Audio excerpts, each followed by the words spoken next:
Jerome Williams stared at the styrofoam container in his hands. $7. Chicken over rice. The last meal he could afford until next week's paycheck. His daughter was waiting for him at the community center, hungry. She'd eaten peanut butter sandwiches for 3 days straight.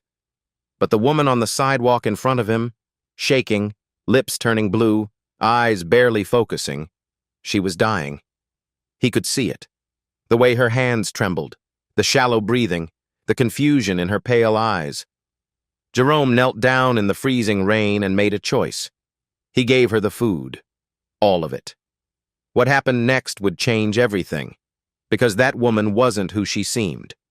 And what she was about to do in the next 48 hours, nobody could have predicted it. Not even Jerome. Jerome Williams was tired, not the kind of tired that sleep fixes. The kind that lives in your bones, that sits on your chest when you wake up at 5:30 a.m. and reminds you that today will be exactly like yesterday. Hard. Endless. Barely enough. He was 38 years old, and some mornings he felt twice that. The alarm cut through the darkness of his one-bedroom apartment. Jerome reached over from the couch, his bed for the past 2 years, and silenced it before it could wake Aisha. His daughter slept in the bedroom. The only bedroom. She needed her own space, her own peace. Jerome had the couch, a thin blanket, and a pillow that had lost its shape months ago. He rolled his shoulders. His lower back screamed in protest. 6 hours at the warehouse loading dock, lifting boxes, stacking pallets, 70 pounds, 80 pounds, sometimes 100. His hands were calloused, his palms permanently rough. He'd lost 15 pounds in 3 months. Not from working out, from skipping meals. After the warehouse, he had 4 hours before his evening shift started, driving strangers around the city in his beat-up Honda. The check engine light had been on for 3 weeks. The mechanic wanted $850 to fix it. Jerome didn't have $850. He didn't have $85. This Thursday morning, November 21st, he had $12.18 in his checking account and $8.47 in his wallet. Rent was $1,150 a month. It will be auto-deduced tomorrow morning. He'd transferred his last reserves 2 days ago to cover it. After tomorrow, his account would show $1,137.82 until Friday's paycheck. He'd done the math 100 times. Paycheck, $1,240 after taxes, minus overdraft fees, $35, minus car payment, $280, minus the monthly payment on Simone's medical debt, $200. Left over, $725 for everything else. Gas, groceries, utilities, Aisha's after-school program fees. It never stretched far enough. Jerome stood up from the couch, felt his spine crack. He walked quietly to the bathroom, splashed cold water on his face. The mirror showed a man who looked older than his years. Gray creeping into his hairline, lines around his eyes that hadn't been there 3 years ago. Before Simone got sick, before the hospital bills, the treatments, the desperate hope that drained their savings account and maxed out every credit card. The final 6 months when she couldn't work anymore, when Jerome took on the second job, when they both knew how it would end but kept fighting anyway. She'd been gone for 2 years now. The debt remained. $47,000. Payment plan, $200 a month for 7 more years. Jerome pushed the thought away. He had a shift starting in 40 minutes. In the kitchen, he made coffee. Instant, cheap, bitter. No sugar. They were out. He drank it black, standing at the counter, looking at the artwork taped to every wall. Aisha's drawings, pencil sketches of birds, watercolor sunsets, a portrait of Simone from memory. Her smile, her eyes, the way she used to wear her hair pulled back. His daughter had her mother's talent, that quiet brilliance that turned blank paper into something beautiful. Mrs. Carter, Aisha's after-school art teacher, had pulled Jerome aside last month. "Your daughter is special," she'd said. Really special. There's a regional youth competition coming up. If she enters, if she wins, there's a scholarship. $2,000 towards summer art camp, mentorship with a professional gallery. Jerome had asked about the entry fee. $45 to register, about $60 for the supplies she'd need for the final piece. $105 total. Jerome had started saving immediately. $5 here, $10 there. Tips from rideshare passengers who were feeling generous. The loose change he'd find in the car's cup holders. He kept it in an envelope taped under the kitchen drawer. Currently, $38. The competition deadline was 9 days away. November 30th. He needed $67 more. Aisha had told him 2 weeks ago, "It's okay, Dad. Maybe next year." Her voice was small, understanding beyond her 9 years. She'd learned early not to ask for things they couldn't afford. But Jerome saw how she stopped at the art supply store window on their walks home, how she sketched in the margins of her homework, how something dimmed in her eyes when she said, "Maybe next year." He would find the money, sell something, work extra shifts, skip more meals, whatever it took. This was the one thing he could give her that mattered. Not just art supplies, the belief that her dreams weren't too expensive, that she deserved them. Jerome finished his coffee, checked his phone, 5:52 a.m. He wrote a note for Aisha, left it on the kitchen table. "Breakfast in the cabinet. Love you. Be good at school. Pick you up at 5. Dad." In the cabinet, a box of cereal, nearly empty, some crackers, half a jar of peanut butter. He grabbed his keys, his wallet with $8.47, his work gloves. Outside, the November air bit through his jacket. His breath made clouds in the darkness. The Honda started on the third try. The check engine light glowed orange on the dashboard. Jerome patted the steering wheel. "Just hold on a little longer," he whispered. "Please." The car rattled but moved forward. Jerome drove to the warehouse, the sky still dark, his back already aching, his stomach empty. Just another Thursday. 6 more days until payday. 9 days to find $67. He could do this. He had to. The warehouse shift ended at 2:00 p.m. Jerome clocked out, rolled his aching shoulders, and walked past his supervisor's office. Dan looked up from his computer. "Williams, you look rough, man. Take tomorrow off if you need to." Jerome forced a smile. "I'm good. Thanks." He couldn't afford a day off. Every shift mattered.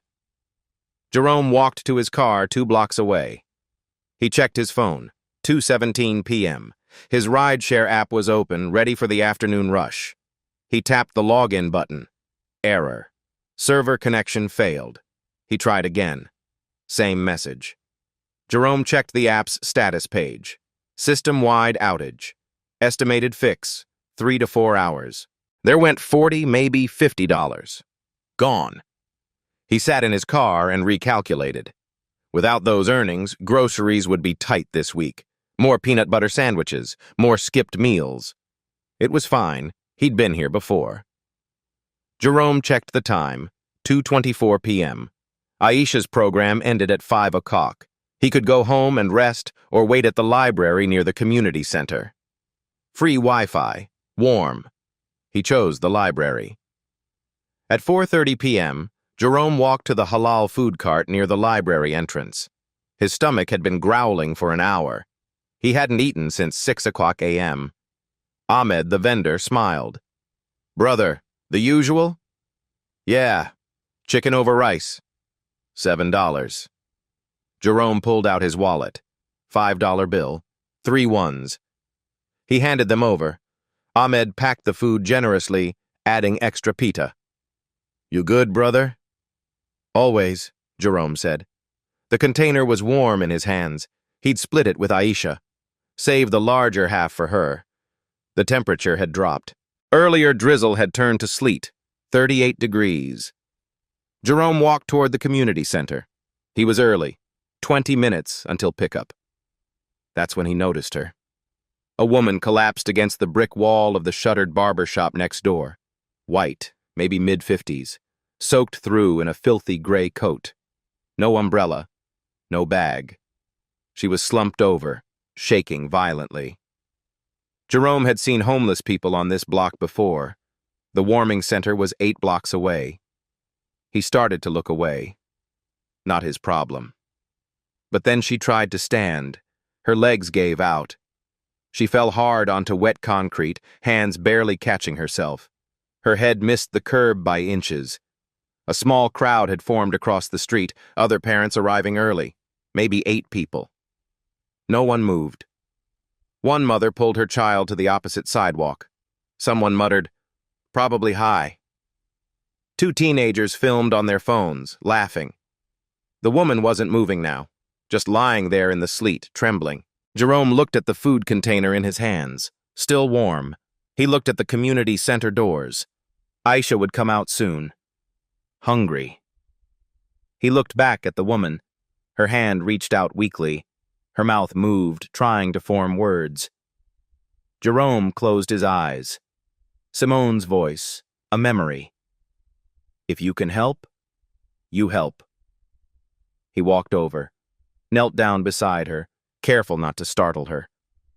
"Ma'am, can you hear me?" Her eyes fluttered open, pale blue, bloodshot, unfocused but responsive. Up close, things didn't fit. Her shoes, ruined but expensive. Ferragamo loafers, maybe $400 new. Her hair was matted, but underneath he could see professional highlights. Recent ones. A designer purse strap tangled around her wrist. The purse itself was missing. "Ma'am, are you okay?" She tried to speak. Her lips were blue. "Help. Please." Jerome took her wrist gently, checking her pulse like Simone had taught him. That's when he saw it. A medical alert bracelet. Platinum. Expensive. Engraved, Type 1 diabetic. Emergency, check glucose. His stomach dropped. Simone's sister had type 1 diabetes. He knew these signs. The shaking, the confusion, the pale skin, shallow breathing, hypoglycemia, low blood sugar, life-threatening. "Ma'am, when did you last eat?" One word, barely audible. "Yesterday, morning." Jerome's mind raced. If she hadn't eaten since yesterday morning, she'd have been declining for 30 hours. This was critical. Behind him, the community center doors opened. Kids streamed out. Aisha appeared, portfolio under her arm. She saw her father kneeling and ran over. "Dad, what's wrong?" Jerome didn't look up. "Baby, wait on those steps where I can see you. Just a few minutes." "Is she sick?" "Yeah, she's sick." Aisha stared at the woman, then at the food container. "She needs food, right? Like Aunt Patricia?" Jerome's throat tightened. His daughter understood exactly what was happening, and exactly what it would cost. The woman on the ground, dying from low blood sugar. The food in his hands, their only meal. His phone has 6% battery. Calling 911 meant waiting 45 minutes. She might not have 45 minutes. Someone across the street yelled, "Just call 911, man! Don't get involved!" No one else stepped forward. Jerome looked at his daughter, 9 years old, understanding, waiting. He looked at the woman, trembling, fading. He made his choice. Jerome opened the container. The smell hit him immediately. Grilled chicken, seasoned rice, warm pita bread. His stomach clenched. He hadn't eaten in over 10 hours. He pushed the hunger aside. "Ma'am, I need you to eat this. Can you sit up a little?" The woman's eyes struggled to focus on him. She tried to shake her head. "No, can't." "You're sick. This will help. Please." Jerome slipped his arm behind her shoulders, helped her lean against the brick wall. She was dead weight, barely able to support herself. He took a plastic fork from the container, scooped up rice and chicken. Small bite. "Here, slow, Just a little bit. She turned her head away weakly. Don't have money? I don't want money. I need you to eat. Open your mouth. Something in his voice, firm but kind, made her comply. Jerome fed her like he used to feed Aisha when she was small. Patient, encouraging, one bite at a time. Good. There you go. Another one. The woman chewed slowly, swallowed. Her hands were shaking so badly she couldn't have held the fork herself. Jerome kept going. Small bites, waiting between each one. Keep going. You're doing good. As she lifted her hand to steady herself, her coat sleeve pulled back. Jerome saw a watch. Scratched crystal, but unmistakable. Cartier tank. The real thing. Easily $4,000 new. He didn't say anything. Maybe it was a gift. Maybe she'd owned it before things went wrong.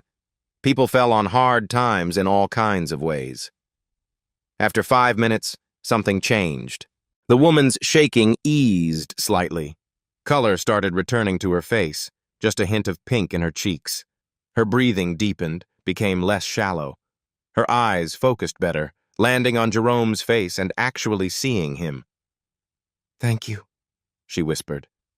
Her voice was stronger. "Thank you so much." "Keep eating. You're not done yet."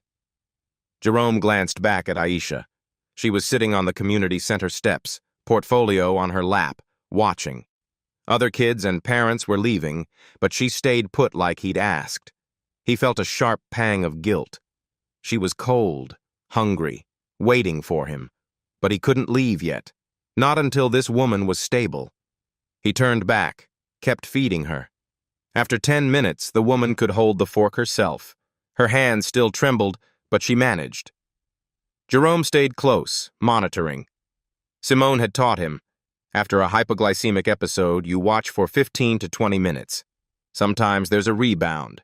Sometimes things get worse again. The crowd across the street had mostly dispersed. The teenagers had gotten bored and left. It was just Jerome, the woman, and Aisha waiting in the cold. "What's your name?" Jerome asked gently. The woman looked at him. Her eyes were clearer now, sharp even, intelligent. "Catherine," she said. "Catherine Mercer." "I'm Jerome. That's my daughter Aisha over there." Catherine glanced at Aisha, managing a weak wave. Aisha waved back hesitantly. "I'm so embarrassed," Catherine said. Her voice was steadier now, more composed. "I can't believe. This is... Don't worry about it. You were sick. Can you tell me what happened?" Catherine took a shaky breath. "I have type 1 diabetes. Usually I manage it perfectly. But I was at a conference downtown this morning, the Urban Investment Summit at the Convention Center." Jerome nodded, letting her talk. "I had blood work scheduled early, so I was fasting, but I forgot to adjust my insulin before the conference lunch. Stupid mistake. Stupid. That can happen. During the midday panel, I started feeling off, dizzy, lightheaded." Catherine closed her eyes, remembering. "Instead of asking for help, God, I'm an idiot. I walked outside for air. I thought I'd circle the block and come right back. But you didn't. I left my purse at my table. Phone, wallet, insulin kit, everything. I just walked. I got disoriented. I kept thinking I'd find my way back, but nothing looked right. I think I walked for 3 hours, maybe 4. Jerome looked around, getting his bearings. "You're in West Philly, about 4 miles from the convention center." Catherine's eyes widened. 4 miles? I walked 4 miles? Looks like it. My team must be frantic. There's an evening gala tonight, 7 o'clock. I'm supposed to give closing remarks. She tried to stand. "Oh God, what time is it?" Jerome checked his phone. 4:53. "And no, you're not going anywhere yet." "But I have to..." "Ma'am, Catherine, you almost died just now." "You collapsed. You need to get checked out." Catherine's face showed genuine distress. "No hospitals. Please, If I go to a hospital, they'll notify people. It'll become this whole thing. I just need my phone. I can handle this myself. Jerome studied her. She was coherent now, making sense, but her judgment was clearly still impaired. You don't have your phone, or your wallet. You can't even call a cab. Catherine looked down at her hands like she was seeing them for the first time. Empty. No phone, no purse. The Belmont, she said suddenly. I'm staying at the Belmont Hotel downtown. If I can just get back there. That's a $30 cab ride, and you don't have any money. Reality was sinking in. Catherine's shoulders sagged. Jerome made a decision. Okay, here's what we're doing. There's a hotel 6 blocks from here. Not fancy, but they'll have a phone. You can call your people from there. 6 blocks? Can you walk? Catherine tested her legs, pushed herself up using the wall. She wobbled but stayed upright. I think so. All right, let's go. Jerome walked to the community center steps. Aish, come on, we're taking a walk. Aisha stood up, portfolio in hand. Is the lady okay? She's getting there. Stay close to me, okay? They started walking. Catherine leaned heavily on Jerome's arm. Aisha walked slightly ahead, watching for ice patches on the sidewalk. The sleet was relentless. The temperature had dropped to 35 degrees. Block 1. Catherine stumbled on uneven pavement. Jerome caught her. Easy. Take your time. No rush. Block 2. They passed a bodega. Warm light spilled from the windows. The smell of food drifted out. Jerome's stomach twisted. He hadn't eaten. Neither had Aisha. She glanced at the store, then at her father, said nothing. She understood. Block 3. Catherine tried to make conversation. Your daughter, she's lovely. You're a good father. I try. Block 4. A gust of wind hit them. Catherine shivered despite moving. Jerome stopped, took off his flannel overshirt, draped it over her shoulders. Now he was in just a t-shirt, 35 degrees. Dad, you'll get sick, Aisha said, worried. I'm okay, baby. Block 5. Something fell from Catherine's coat pocket. A business card, landing in a slush puddle. Jerome picked it up. Heavy cardstock, embossed gold lettering. Catherine Mercer, founding partner, Mercer and Vale Capital Management. Assets under management, $2.7 billion. He read it twice. $2.7 billion. He looked at Catherine. Filthy coat, ruined shoes, barely able to walk. He said nothing. Pocketed the card. Block 6. They turned a corner. And there it was. Not a cheap hotel like Jerome had been thinking. The Belmont Grand Hotel, 20 stories, gleaming glass entrance, gold trim, doormen in uniforms. One of the most expensive hotels in Philadelphia. Catherine straightened up slightly. Oh no, this is my hotel. I'm staying here.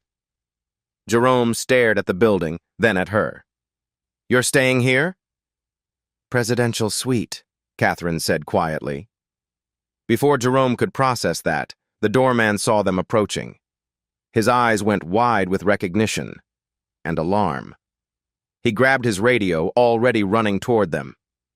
Ms. Mercer! Ms. Mercer! Oh my God! Are you all right? Jerome felt the ground shift under his feet.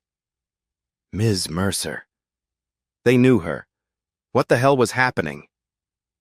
The doorman's voice cracked with panic. Ms. Mercer! Thank God! He grabbed his radio. Front desk, Ms. Mercer is here. I repeat, she's returned. Jerome stood frozen, one arm still supporting Catherine, his daughter beside him. The hotel's glass doors burst open. A man in a crisp suit, the general manager, rushed out. Behind him, a woman in sharp business attire, phone pressed to her ear. 2 security guards followed. Ms. Mercer? The general manager's relief was palpable. We've been calling hospitals, police stations. The woman in the suit ended her call. "Catherine, Jesus, we thought—" She stopped, taking in Catherine's appearance. The matted hair, the soaked clothes, the stranger supported her. "I'm fine, Rachel," Catherine said. "Everyone calm down. I had a medical episode, but this man saved my life." All eyes turned to Jerome. He felt suddenly exposed, out of place. The hotel lobby behind them was marble and gold, chandeliers, fresh flowers, people in expensive clothes. And here he was, warehouse worker, wet t-shirt, freezing.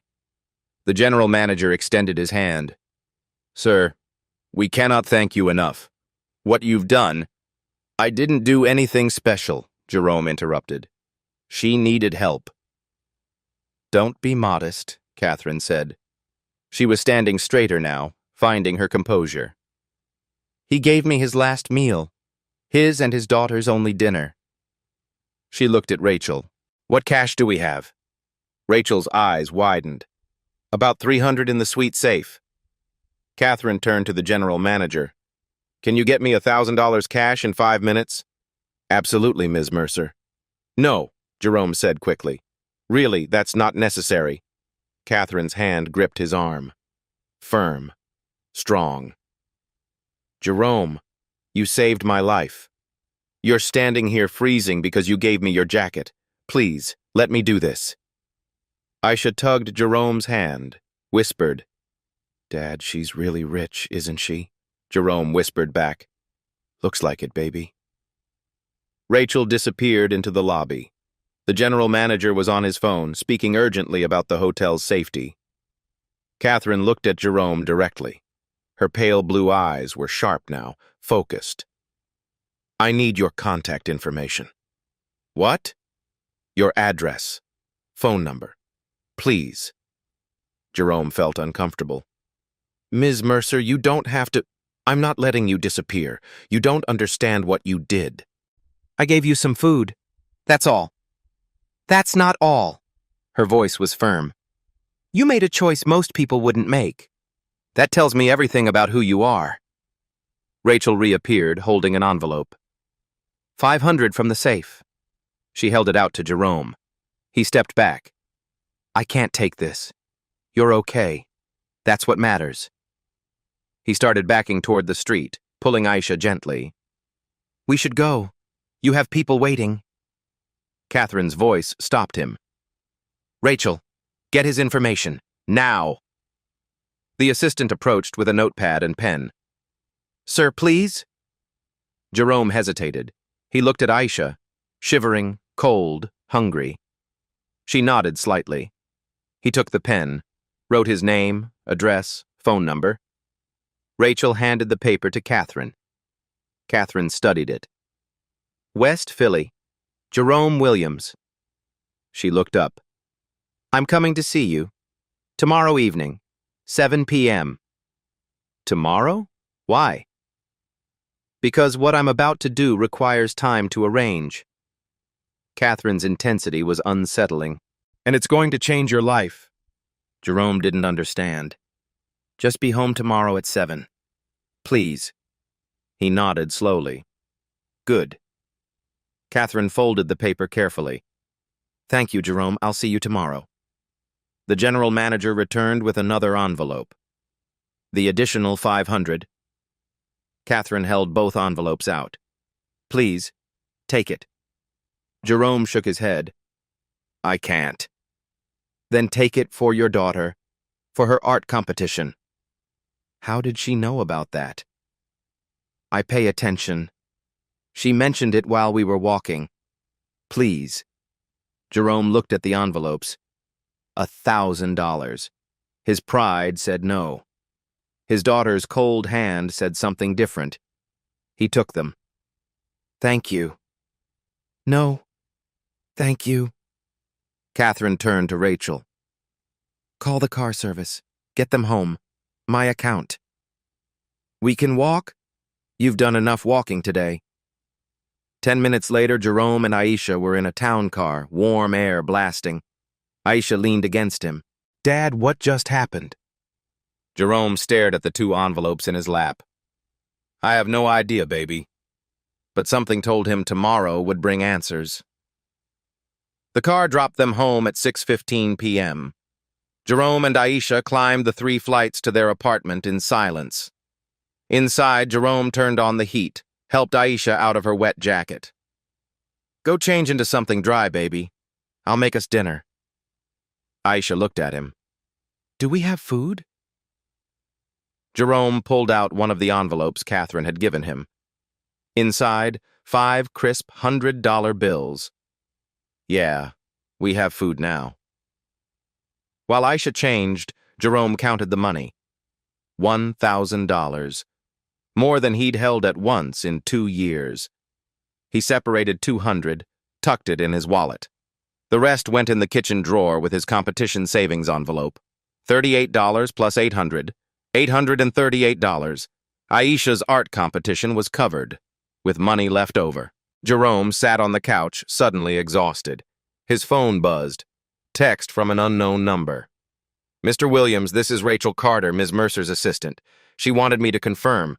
7 p.m. tomorrow evening, your address. She'll be there. Thank you again for today.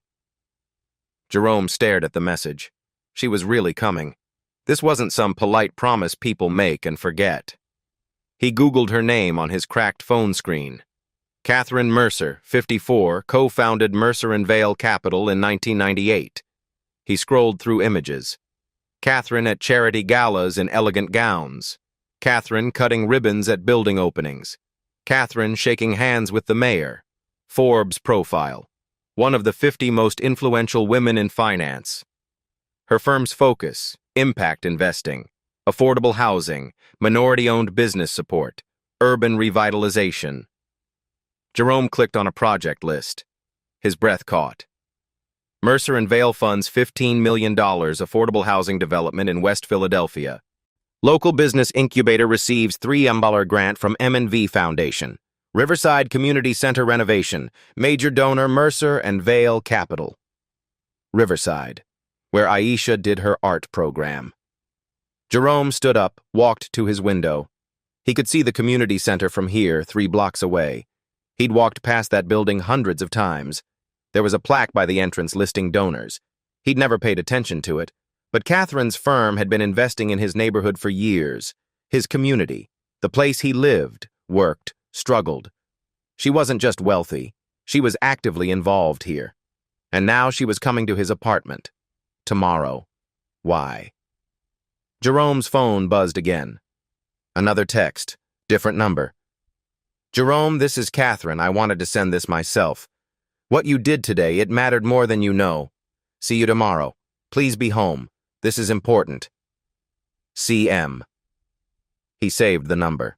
Made dinner for Aisha. Scrambled eggs and toast, the last of what they had. Tomorrow, he'd go shopping with Catherine's money. At 8:45, he tucked Aisha into bed. Dad? She asked sleepily. Is that lady going to help us? I don't know, baby. I think she will. She seemed nice, under all the dirt. Jerome smiled. Yeah, she did. After Aisha fell asleep, Jerome sat on the couch in the dark. Tomorrow at 7 p.m. What could someone like Catherine Mercer possibly want with someone like him? He didn't sleep well that night. Friday morning, 5:30 a.m. Jerome's alarm went off. He silenced it, stared at the ceiling. Warehouse shift in 30 minutes. His body ached, but his mind raced. Tonight, 7 p.m. Catherine Mercer. At the warehouse, Dan called him over during break. You seem distracted. Is everything okay? Something's happening tonight. Not sure what. Good or bad? Jerome thought about it. I don't know. The shift dragged. At 2:00 p.m., Jerome clocked out. Text from Catherine. Still on for 7 p.m. He texted back, I'll be there. He picked up Aisha early. We need to clean the apartment. We're having a visitor. The rich lady? Yeah, the rich lady. They spent 2 hours cleaning. Jerome vacuumed, organized, made the place presentable. At 6:45, he changed into his cleanest jeans, a button-down shirt. Aisha did homework at the kitchen table. "Baby, when Ms. Mercer comes, stay in the bedroom, okay? This is grown-up talk." "Okay, Dad." At 6:50 p.m., Jerome looked out the window. 3 black SUVs pulled up. His heart pounded. The middle vehicle's door opened. Catherine stepped out, transformed. Tailored gray suit, hair pulled back, professional, powerful. She wasn't alone. Rachel emerged carrying a briefcase, a man in an expensive suit holding a leather folder, another woman with a laptop bag. All 3. Coming here. Jerome heard footsteps on the stairs, opened the door before they knocked. Catherine smiled. "Jerome, thank you for seeing me." "Ms. Mercer." "Please, Catherine." She gestured to the others. "This is Rachel, my assistant. David Cho, my attorney. Lisa Brennan, my accountant." Jerome shook hands, bewildered. "Why do you need an attorney and accountant to thank you?" Catherine's smile widened. "Because what I'm offering requires legal and financial structure. May we come in?" They entered. Catherine noticed Aisha's artwork. "Your daughter is very talented." Aisha peeked from the kitchen. Catherine waved. "Hi, Aisha. Your drawings are beautiful." Aisha smiled shyly, disappeared into the bedroom. Catherine sat on the couch. Rachel and the others arranged themselves nearby. David opened his briefcase. Lisa powered up her laptop. Jerome remained standing, too nervous to sit. "Jerome," Catherine began, "in 26 years, I've built my career on one principle: identify people of exceptional character and invest in them. Not businesses. People." Jerome listened. "I look for specific traits: resilience under pressure, empathy despite hardship, moral clarity when no one's watching, wisdom under stress." She leaned forward. "Thursday night, you demonstrated all 4. You were exhausted, broke, hungry, responsible for your daughter. You still chose to help a stranger, not for recognition, because it was right." Jerome's throat tightened. "That tells me who you are. So here's my proposal." David placed a document on the coffee table. "This is an offer of partnership in a new initiative I'm launching, the Character Capital Initiative." Catherine continued. "I'm personally funding it, $10 million, separate from my firm. The goal: identify individuals like you who have exceptional character but lack opportunity, and invest directly in them." Jerome struggled to process. "Invest how?" "I want to hire you as Community Outreach Director." The room tilted. "Your job: live in your community, identify people like yourself who need a chance, help me evaluate them for investment. You'd be my connection to the people who need this most." Lisa spoke. "Salary: $85,000 per year. Full benefits: health, dental, vision. 401k matching. Start date December 1st. $85,000. Jerome's current income: $33,000. Working 80 hours weekly." "But that's not all," Catherine said. David pulled out another document. "As the first hire and proof of concept, you'll receive $150,000 in seed capital. One-time payment, transferred to your name." Jerome sat down heavily. $150,000? "Yes, for debt elimination, housing security, business startup, education, emergency fund, whatever creates stability for you and your daughter." Catherine's eyes were intense. "No interest. No repayment timeline. One covenant: stay in your community. Use your resources to lift others. In 5 years, mentor at least 2 people. Pay it forward, not back." Jerome's hands shook. "Why me? I'm nobody. I work in a warehouse. I'm drowning in debt. I'm not special." Catherine's expression softened. You're wrong. Thursday night, you had $8.47. A hungry daughter waiting. You gave your last meal to a stranger who had nothing to offer in return. She paused. That's not desperation. That's character.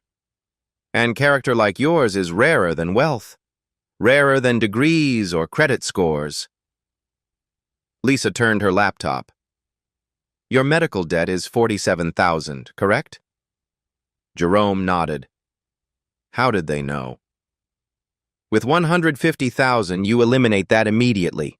Frees up $200 monthly. The remaining $103,000 covers better housing, emergency fund, seed capital for ventures. What if I fail? Jerome whispered. What if I'm not good at this? What if I lose the money? Catherine leaned forward. Then we figure it out. This isn't a loan. You won't owe me anything. If ventures fail, the salary continues. You keep the debt payoff. This is an investment in you, not a contract with penalties. Jerome felt tears burning. I need to tell you something, Catherine said quietly. About Thursday. Okay. I wasn't as disoriented as I seemed. The crisis was real, but I came faster than I let on. After you fed me, I was coherent enough to notice things. Your worn shoes, your daughter's thin jacket. I could have revealed who I was, offered money right there. Why didn't you? I needed to see what you'd do next. Would you ask for something? Leverage the situation? So many would have. But you walked me to safety, refused cash, tried to disappear. That's when I knew. You were testing me. Hurt crossed Jerome's face. Observing. You passed a test you didn't know existed. Silence. Does that change your answer? Catherine asked. Jerome thought. Then, no, I'd do it again, even knowing, because I helped someone dying. That's all that mattered. That's all that matters now. Catherine smiled warmly. That's exactly the right answer. Jerome sat in silence, staring at the documents on his coffee table. The words blurred together. 85,000, 150,000. Character Capital Initiative. It sounded impossible. Catherine watched him patiently. Rachel, David, and Lisa waited. I don't know what to say, Jerome finally managed. You don't have to say anything yet, Catherine said gently. But I'd like to walk you through the practical details, so you understand exactly what this means. David opened the contract folder. The employment agreement is straightforward. 3-year guaranteed term, renewable. Salary paid bi-weekly. Benefits start immediately. Full health coverage for you and your daughter, dental, vision, 401k with 4% employer match. Lisa pulled up a spreadsheet on her laptop. The seed capital structure is separate. $150,000 transferred to a dedicated account in your name within 10 business days of contract signing. No interest, Catherine added. No repayment schedule. The only restrictions, it can't be used for luxury purchases, cars over $30,000, jewelry, speculation. It must be for stability and growth. Jerome's mind was spinning. The $47,000 in medical debt. I could pay that off immediately? Yes, Lisa said. We actually recommend you do that first. It eliminates $200 in monthly payments, frees up cash flow immediately. And I'd still have $103,000 left? Correct. The math was staggering. Jerome had never had more than $2,000 in savings at once, ever. What about my current jobs? He asked. When would I quit? Give 2 weeks' notice once you've signed, Catherine said. We'll cover any gap in income if needed. Your first paycheck from us will arrive December 1st. Jerome thought about Dan at the warehouse, the rideshare app, the endless double shifts, walking away from that, actually walking away. What exactly would I be doing? Jerome asked. As community outreach director? Catherine leaned back.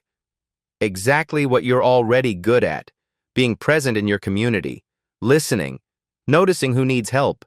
You'd bring me candidates, people who show the same qualities you did. Character, resilience, potential. And you'd invest in them too? Yes. Not everyone gets 150,000. The amounts vary based on need and opportunity. But the principle stays the same. We invest in people, not credit scores. How many people are we talking about? I'm starting with 6 recipients per year. You'd help me identify maybe 10 to 12 candidates annually. I'd evaluate them, make final decisions. But your judgment would carry significant weight. Rachel spoke up. Ms. Mercer has already funded 2 recipients before you through different channels. Both have been extraordinary successes. You'd be the third, but the first hired to help scale the program. Jerome looked at Catherine. Why not just hire someone with experience? Someone who knows business, finance, all that stuff I don't know? Because I don't need someone who knows business. Catherine's voice was firm. I need someone who knows how to struggle, who understands what it means to choose between dignity and survival, who can spot character in people the system has overlooked. She gestured around his apartment. You've been where these people are. That's irreplaceable. I can teach you systems and processes. I can't teach you empathy born from lived experience. Jerome felt something catch in his chest. What about Aisha? He asked quietly. Her competition is fully funded, Catherine interrupted. That $1,000 I gave you yesterday? Consider it handled. Register her today. Buy her the best supplies. And when she needs summer art camp or a magnet school or college someday, that's part of why we're doing this. So you never have to choose between her dreams and rent again. Jerome's eyes burned. He looked down, trying to compose himself. Lisa closed her laptop gently.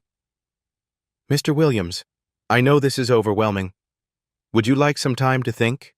Review the contracts with your own attorney? I don't have an attorney. We can recommend someone independent if you'd like a second opinion, David said. We want you to feel completely comfortable with this. Catherine held up a hand.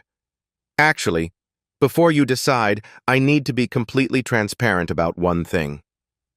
Jerome looked up. This program will eventually be public. Not your name without your permission, but the model.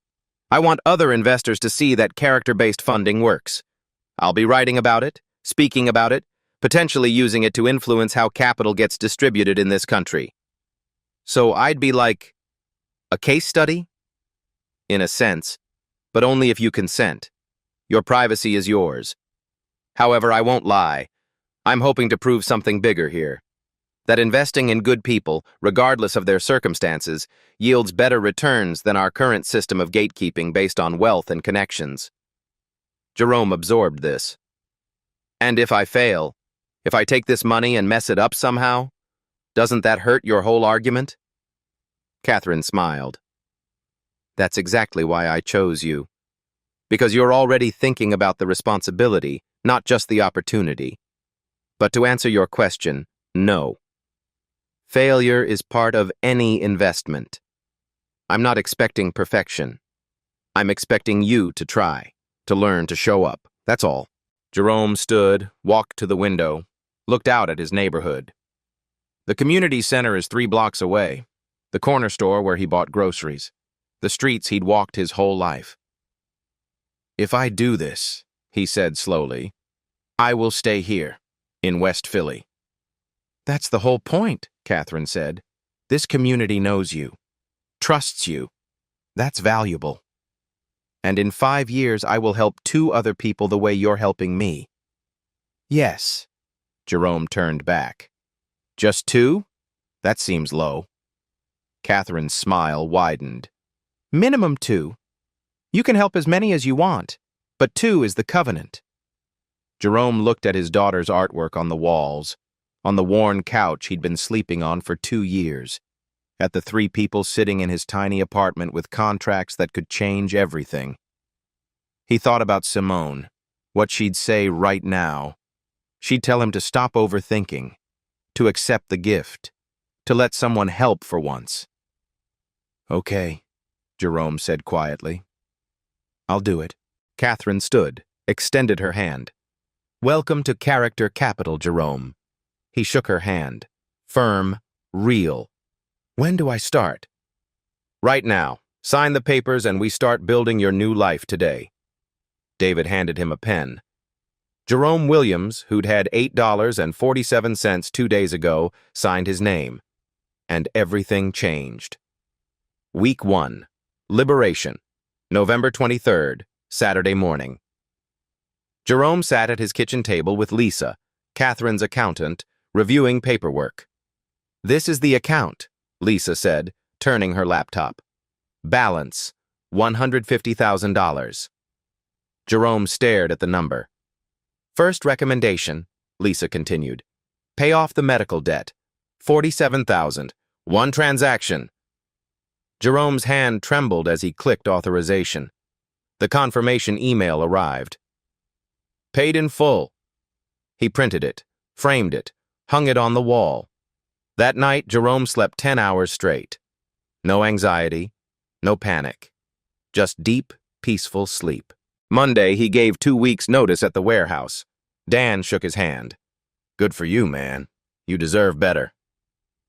Tuesday, he quit rideshare. His last passenger tipped $20. Jerome gave it to the next driver. "Someone helped me. Passing it on." Wednesday, Aisha registered for the art competition. Jerome bought professional supplies, real paints, quality brushes, good canvas. She cried when she saw them. "Dad, this is too much." "No, baby, it's exactly right." Month 1. Building stability. December 1st. Jerome's first official day. Catherine's office downtown, 18th floor. A desk waited. Nameplate. Jerome Williams, Community Outreach Director. His first paycheck was deposited. $3,246 after taxes, more than he used to make in 6 weeks. Catherine trained him personally. "Your job is simple. Be in your community. Listen. Notice who needs help. Bring them to me." With steady income, Jerome qualified for a 2-bedroom apartment. Still West Philly, but newer. Safer. Rent, $1,600 monthly. Manageable now. December 15th, move-in day. Aisha walked into her own bedroom and stopped. "This is mine? Just mine?" "Yeah, baby. All yours." She cried happy tears, hung her artwork on her walls. Jerome set aside $15,000 as an emergency fund. 6 months of expenses. A cushion he'd never had. He fixed his car. $850, paid cash, check engine light off. Christmas came.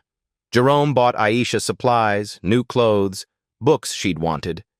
Not extravagant, but not the cheapest versions. She hugged him until he couldn't breathe. Month 3. The ripple begins January. Jerome identified his first candidate, Shanice, single mother of 3, 2 jobs, hotel housekeeping, night security, taking online courses for her nursing degree. Jerome noticed her bringing groceries to elderly neighbors, despite barely having enough herself. He learned her story. 1 class from graduating, 3 years stuck. Couldn't afford $4,800 for final semester tuition. Jerome brought her to Catherine. Catherine listened, evaluated. Decision. Fund her. Tuition plus $10,000 buffer so she can quit 1 job and finish. Shanice received the news in Catherine's office. She sobbed. "This isn't real." "It's real," Jerome said. "Someone helped me. Now we're helping you." Shanice graduated in May. Pennsylvania Hospital hired her. $68,000 starting salary. She called Jerome, crying. "You changed my life." "No, you changed your own life. We just removed the barrier." February. Second candidate. Darnell, 19, aged out of foster care. Brilliant with computers, homeless, couch surfing. Catherine funded coding boot camp, $12,000, plus 6 months housing stipend. April. Darnell landed a junior developer job. 35,000 salary, his own apartment. The pattern repeated. Word spread quietly. That guy Jerome? He's helping people now. Month 6. Recognition. April. A local reporter heard about character capital. Feature article. From broke to benefactor. How one act of kindness sparked a movement. Jerome was uncomfortable but agreed to interview. He talked about Catherine, Shanice, Darnell. The philosophy. We invest in character, not credit scores. Catherine's quote. Jerome proved my theory. People with strong character and limited resources make exceptional investments. They multiply opportunities. May. The city council recognized character capital publicly. Catherine and Jerome attended. Aisha sat in the audience, beaming. Her competition result, second place, $1,000 scholarship. Acceptance to summer art intensive. Jerome signed the permission slip with tears. The intensive led to more, Magnet Arts high school scholarship offer for 7th grade. Mrs. Carter predicted top art colleges in Aisha's future. Jerome believed her. 6 months ago, he had $8.47, slept on a couch. Choose between food and dreams. Now, stability, purpose, ability to help others climb. And it started with one choice, one meal, one stranger who wasn't a stranger at all. 1 year later, November 21st evening, temperature dropping, light rain turning to sleet. Jerome drove through West Philly in his modest Camry. Reliable, practical, nothing flashy. He was finishing community visits, heading home for dinner with Aisha. He passed Riverside Community Center, the exact spot where everything changed. Jerome pulled over, parked, got out. He stood on the sidewalk, remembering. The cold. The woman collapsed against the wall. The impossible choice. The moment that rewrote his entire life. A young man sat on the curb nearby, maybe 20, Latino, skinny, shivering in an inadequate hoodie. He was staring at a dead phone, looking lost. Jerome walked over. Hey man, you okay? The young man looked up. Brown eyes, exhausted, defeated. Car broke down. Phone died. I'm supposed to be at a job interview downtown in 30 minutes. His voice cracked. I'm screwed. Jerome heard his own voice from a year ago. Broke, stressed, trying so hard. What's your name? Miguel. Miguel, where's the interview? City Hall. Some nonprofit, entry-level position. Miguel laughed bitterly. Probably doesn't matter now. I'm going to be late. They won't hire someone who can't even show up on time. Jerome didn't hesitate. Get in my car. I'll drive you. Miguel's eyes widened. What? Seriously? Yeah, come on. We can make it if we leave now. In the car, Miguel was quiet at first. Then, I don't understand. Why are you helping me? Because someone helped me once, when I needed it most. They talked during the drive. Miguel's story spilled out. Unemployed for 8 months, living with his grandmother in a one-bedroom. This interview was for $32,000 a year. Not much, but it would change everything. I just need a shot, Miguel said quietly. Just one chance to prove I can do it. Jerome knew that feeling, intimately. They arrived with 5 minutes to spare.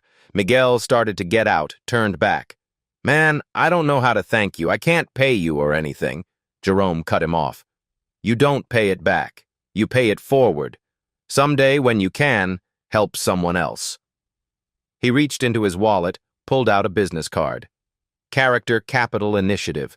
His name was embossed on it. Whether you get this job or not, call this number next week. There's someone I want you to meet. Miguel took the card, confused. Who? Jerome smiled. Someone who believes in people like you. People like me. Just call. Miguel stared at the card, then at Jerome. Thank you. Really. Thank you. He ran into the building. Jerome watched him go, saw Miguel straighten his shoulders, lift his chin. Hope. Jerome pulled out his phone, texted Catherine, found another one. Kid named Miguel. Reminds me of myself last year. When can you meet him? Catherine's response came immediately. Tomorrow if he's free. You have good instincts. Trust them. Jerome drove toward home. Aisha would be waiting, probably doing homework, maybe painting. Their two-bedroom apartment with heat that worked and a fridge full of food. He thought about the year, the impossibility of it. How one choice, one meal given away, had cascaded into all this. Catherine had seen something in him that night, something he hadn't seen in himself. And now he got to do the same for others. Find the Miguels, the Shanices, the Darnells, people the system overlooked, people with character but no opportunity. Jerome passed the spot where he'd met Catherine again. On the wall, a small plaque had been installed last month. City Initiative. In honor of everyday heroes who choose compassion. Jerome smiled. Drove home. Ready to do it all again tomorrow. Jerome Williams gave away his last meal to a stranger. What happened next wasn't magic. It was choice. Catherine chose to see his character.